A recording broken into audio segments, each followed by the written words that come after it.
సుకుమార్ దర్శకత్వంలో మహేష్ బాబు నటించిన వన్ నేనొక్కడినే గొప్ప సినిమాగా పేరు తెచ్చుకున్నప్పటికీ కమర్షియల్గా మాత్రం పెద్ద ఫెయిల్యూర్గా నిలిచింది. ఇలా ఏదైనా సినిమా పెద్ద ఫ్లాప్ అయితే దానికి సంబంధించి నెగిటివ్ సెంటిమెంట్లు పుట్టుకురావడం సహజం. ఆ సినిమా షూటింగ్ జరిపిన చోటుకు మళ్లీ వెళ్లకపోవడం, ఆ కాంబినేషన్లను రిపీట్ చేయకపోవడం జరుగుతుంటుంది. అయితే మహేష్ బాబు మాత్రం ఇలాంటివేమీ పట్టించుకోవట్లేదు.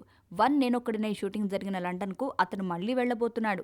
కొరటాల శివ దర్శకత్వంలో మహేష్ మొదలుపెట్టిన కొత్త సినిమా భరత్ అను నేను షూటింగ్ కొంత భాగం లండన్లో జరగనుండడం విశేషం. భరత్ అను నేనులో మహేష్ 2 షేడ్స్ ఉన్న క్యారెక్టర్ చేస్తున్నాడు.